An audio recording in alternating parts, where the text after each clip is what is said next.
Why the big fuss about why you got to get in shape? Why you want to eat more like this versus eat more like that? Listen, I have been in the wellness industry for over 15 years and I've got nothing but results with people, and it's been a blast. Not because people did what I told them to do, but because people got to discover how amazing they can be in their lives as a result of doing what I told them to do, or as a result of shifting things. They had improvement that continually scaled. Now, let me tell you those three things and why they matter, and how wellness, both in your nutrition and in your movement, have a tremendous impact in all of it. The first thing I want you to think about is your decisions. When you make decisions, they say we make somewhere around 25,000 to 60,000 decisions per day.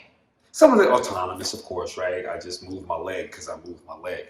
But there are certain decisions that we make on a day-to-day basis that have an impact, whether that's in our work, whether that's with our loved ones, whether that's with other people, whether that's in traffic, whether that's with our finances. There's so many things transpiring throughout the day. How many decisions do you think you make per day that are critical to your life? That can either end your life, impact your life, or the life of somebody you love. Would you say what? 20, 50? I want to share something with you really quick, because there are things that we don't talk about in our society that can help you impact those things much better. When you're making those decisions, there are certain parameters inside your body, this biological center of 1 billion trillion cells that you are. And if they are off, like when you're moody, or if you're irritable, or if you're hangry. Now, some of y'all know exactly what I'm talking about right now. When you're hangry, what's your mood like? Yeah, don't bother me. Or some of you in the morning, don't talk to me till I've had my coffee. Well, when you're in that state, that's a conscious state. You know you're hungry, right? Or you know you haven't had your coffee. That's a conscious state that we can all relate to, or somebody we know, and they are not in the right state of mind to make good choices. While we know that's conscious, what about the unconscious things that are happening behind the doors? Those free radicals, those molecules, that toxins that are inside of our blood impacting us subconsciously. This is why it's important to get your nutrition right, because there are certain things that happen simply because we are not tuned in with our body. And our body's being ruled by lack of nutrients, improper digestion, constipation, and all these things impact how we make decisions. How do I know? Oh, well, let me tell you.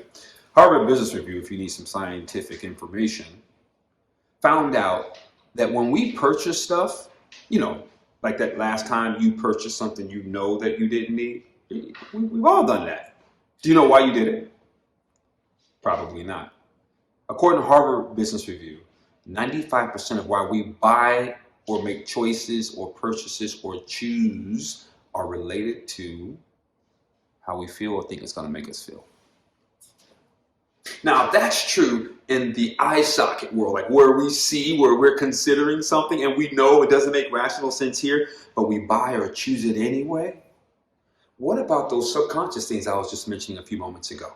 So when you think about your diet, let's take the impoverished neighborhoods, where they seem to be a little more rambunctious, right? It's not that they're rambunctious. It's not that they're ignorant. It's that their attention span has been hijacked with ADHD, with sugar, with poisons, with imbalance, without folic acid in their brain. And so it's causing those motor skills, those choosing skills to disrupt, to malfunction. And so they come off a little more edgy. They come off a little less patient. The same way you do when you're hungry, when you're hangry, when you're disappointed, when you're moody, when you're bloated. Your decisions are impacted every day by it. I'm not going to go deeper. Just know that your day-to-day life is impacted by how well you treat your body internally and externally, and this is why these things matter. The second thing that's at stake are your desires. Ooh. Do you know that your desires and your dreams are impacted by the same state?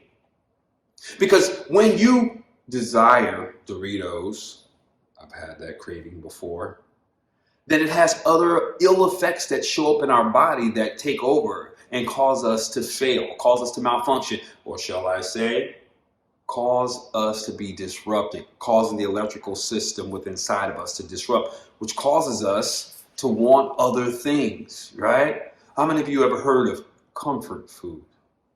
I always tease about this because if you desire comfort food, we have a real problem.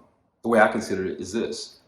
If food is what gives you comfort, then we might need to have a conversation.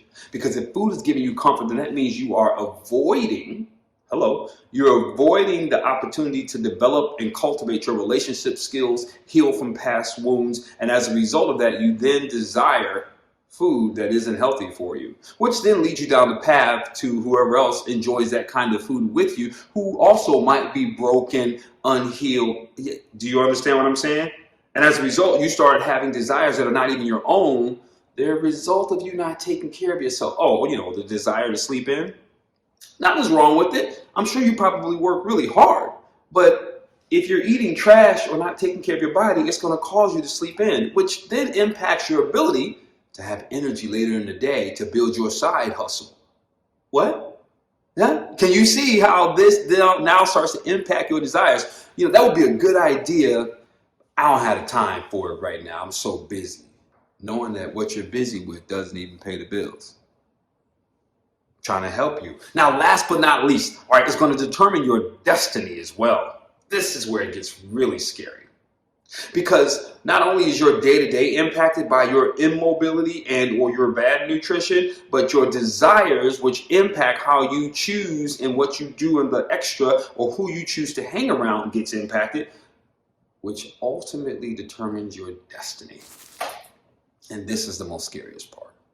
Because that means your destiny is going to be directly impacted by the prior two choices. And several things are going to happen. Number one, you are either going to be strong and older with great posture and amazing skin, looking younger than what you are by 15 to 20 years because you took care of yourself, which allows you to be available to hang out with your grandchildren and the generations after you and or be a mentor, travel the world and feel great. Or you're going to be obese or overweight, chronically dehydrated with arthritis, unable to travel on a breathing system in a wheelchair, simply because you neglected your nutrition and your physical body. This is not like me creating damnation for anyone. This is saying, I want you to be aware. You have far more control when you control your decisions because it impacts your desires and you can plan your destiny. This is the Monday Moment. I hope I blessed you. Oh, by the way, one last thing. Join my YouTube channel. I got some good stuff coming up. I got a free VIP group that's opening within the next 2 weeks. You might want to go ahead and subscribe so you get notified when it happens. Peace.